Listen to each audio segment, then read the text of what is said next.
Hey, you're back. Sorry it took so long to get back with you. I've been so busy. This planet has changed so much in the past 500 years. I'm kind of blown away. You have to understand that it wasn't like that. I mean, for centuries on end, millennia on end, not a lot of significant changes were made. But boy, this last 500 years, clearly, somebody's been helping you out, which is great. I mean, there's a lot of wonderful and significant advances that you've made. So anyway, I'm just impressed that such a short amount of time, you've just leaps and bounds. I went and among the many things that I've done, I got to go and visit my very first grocery store ever. I gotta tell you, in modern countries, most of them have these amazing little machines that you go and grab your food and you put it on this machine and it tells you exactly how much it costs, and a little voice says, "This is how much you owe." And you pay there with a piece of plastic, and you take your groceries, and it's just a significantly better way to do things than the last time I was in a human food market. Which, by the way, although it was a very long time ago, you could get your produce and your meats and all the things you needed, as well as, the fellow humans you might need to work for you. Yeah, I'd say you've come a very long way, and I am very pleased to see it. I, of course, was a little disappointed that the entire planet does not have this and does not enjoy, well, food. This was disappointing that you're so far behind with feeding everyone. And I realize that it really depends the parts of the world they're in, which leads one to wonder why they live in such places. But very disappointing to see that humans are still lacking in the whole empathy portion of keeping everyone fed. It doesn't seem, with the amount of food that is on this planet, that anyone should be starving to death ever. And I guess that's a whole nother topic, I suppose. And I know, trust me, I've heard it before, why does God allow people to starve? Well, I don't. I never have. It's absurd. I don't allow anyone to starve. As I said, I don't know everything, and I don't keep tabs on every planet or what everyone's doing. That would just be an insane thing to even consider. Even just keeping track of the trillions of prayers that are generated on a daily basis from just a single planet. It seems painfully obvious that that's just not realistic. I know that for some of you, God is almighty and all-powerful and all-knowing, and nothing is out of his reach, or for some of you, her reach. But I'm telling you, most gods even created on this planet have limitations and are exceptionally flawed, and yet somehow they can hear your prayers, as if your life has more meaning than other lives, and that your problems are somehow bigger than other people's problems or other species' problems, or it's just a special kind of arrogance that humans as a whole have. Now, please don't get me wrong. This does not mean that I don't like you.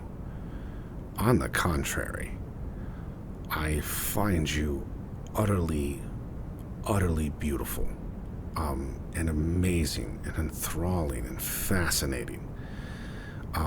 It's more sad to me than anything else that you feel that it's my responsibility to somehow make sure that nothing sad or sorrowful or painful befalls you. None of you. And that somehow some higher being is responsible to make sure that you're happy. That's absurd. It really is. And you're not the only species guilty of this, but you're the only ones that take it to the levels you do. Most of them find their way out of these primitive ideas. And I think you're getting there. These last few hundred years, you've made real strides. And someday, maybe you'll be one of the very few species that actually has a relationship with me, but it's unlikely. It truly is. It's just not in your wheelhouse. At any rate, I'm meandering again, and you know how I like to do that, but let's get back on track by going out and back in time to how we started. As I said last week, I did not create humans. I didn't. A long time ago, billions of years ago, I was creating planets by the dozens, by the hundreds, and eventually by the thousands. And it wasn't important that they all hold life. Many didn't. I would say most didn't. And there are countless galaxies that existed long before I was creating. Boy, where to begin? I found myself coming through what you now call the Milky Way galaxy. And for whatever reason, I wanted to make a sun. S-U-N, not S-O-N. Now, obviously I didn't call it that. They're all stars. But for you, it's a sun. And I call it that now because I fully intended to put some planets around it, as I often have. Now, your sun was beautiful. It was just special. It was perfect size. It was the perfect shape. It was warm. It was, for whatever reason, I found it beautiful. I must have spent 20,000 years sitting around enjoying it. And of course I wanted to put a beautiful planet around it. Yeah. So what you don't realize is that the rules of the universe I still have to follow. Now, the difference is that I know how to bend the rules. I can cheat on the rules. I know what they are. I understand them. And let's face it, nobody else can do this. But there are still rules for me too. And back then, I was what you might consider a pretty young god. And I rushed some things. And planet after planet just didn't go too well. Saturn has a bunch of rings around it because, well, I wanted to do impressive things, and I was impatient, and I was excited, and I wanted this beautiful sun of yours to be, well, to shine on something amazing. And then I made Earth, and it was terrible. It started out really great, but it imploded quickly, and it became this molten fireball, and it was just kind of a mess. And while I let time do what time does and what this universe does, I decided to go ahead and do a few others, ones that you now call Mercury, Venus, and Earth, and Mars, and all of these planets. By the way, I've never named a planet. Why would I? I've made thousands of them. It makes no sense to me. I didn't name the sun either. I've never named one.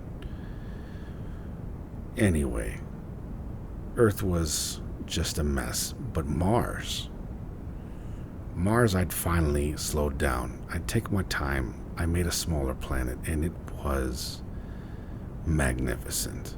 It was blue and green and amazing. It was just simply amazing. Yeah. And I left. I left the solar system. And I didn't come back for a very long time.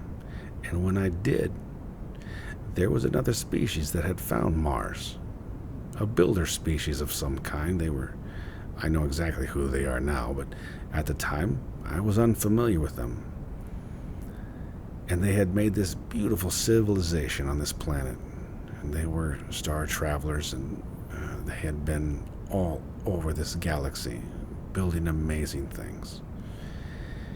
And Mars was just magnificent.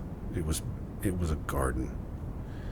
And I was so impressed. And they were so much like you. They were taller and skinnier and beautiful eyes. Didn't weigh quite as much, but they're very similar. Bipedal, 2 arms, 2 legs, 2 feet, 2 eyes, all of that. And they destroyed the planet. They completely and utterly destroyed the planet. And those that could escape, and those that did escape through help, came to Earth. Well, Earth was still, it had come a long way, but it was a mess. It was a disaster. It was beautiful in the sense that you could live on it. It was warm enough, but at the same time, the weather was a mess. It had a severe wobble in it, and it was difficult to live on this planet, but it could be done, because the flawed yet working nature of the Earth is not what made it so unique. What made Earth so very interesting and special beyond any other planet is that it was the first place that I set evolution into motion. You see, I realized that even in a living universe, life was so much more uncommon and rare and valuable, and that there needed to be a way for it to grow and proliferate without me or anything else to monitor it. Basically, evolution was me giving life a fighting chance. If any form of life, no matter how small or how big, could survive all the cataclysms that the universe and its unlimited environments could throw at it, then I knew it could eventually last millennia, because it had made itself into a formidable life form. Little did I realize that this initiative of mine that you came to call evolution would bring about the most controversial species in the entire galaxy. So backing up again, when I once again returned to your solar system, a lot had changed. Mars had been destroyed. Earth was now a refuge for the remaining survivors of the Mars destruction, and there were 3 different interstellar civilizations feuding over who controlled Earth. One of these species recognized the intelligence of one of the life forms on this planet and wanted to harness it to create a slave race. Ironically, something you humans are now all too familiar with.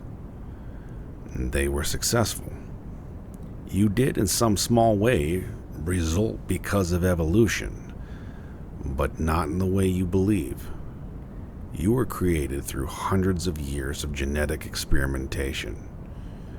Whether by accident or benevolent will or just dumb luck, they managed to create a slave species too smart and too independent to control. And if you think this is hard to accept, it gets so much more so.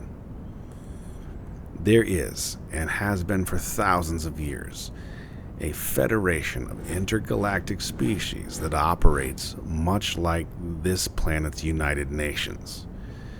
It governs trade, it regulates planetary immigration, promotes peace, and wages war as it sees fit, among other things, many other things. Well, it became painfully evident that humans were no longer just some ignorant, simple animal. You were a complex, critically thinking species, and it was decided, eventually, and with much debate, that you should be given the chance to thrive and grow on your own. This, of course, led to conflict among some intergalactic species that had a concerted interest in the planet, which they felt they shouldn't have to relinquish their claim to. Cutting the story short, and since I have already skipped over numerous events, a planetary flood was what it took to both wipe out competing human hybrids and leave the planet temporarily worthless to those who wished to profit off human slavery and Earth's rich resources.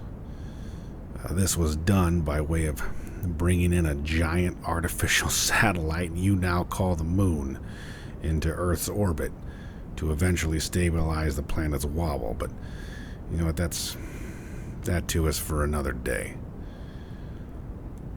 It's a lot, I know. Do you believe me? Frankly, I don't care. This sort of behavior is what many mortal beings tend to do. Earth is very unique, yes, but not in this regard. Living planets are precious, and this one has been a prize since humans came out of an orbiting laboratory, which I believe still orbits somewhere around this planet.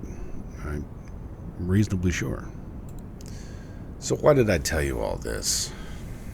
Well, I don't really know, actually. I didn't plan on it. Just know this, that the only reason I can even explain this all to you in a way that you can understand is because I have spent time here. I understand you. I can communicate this way because I literally have walked with you. It is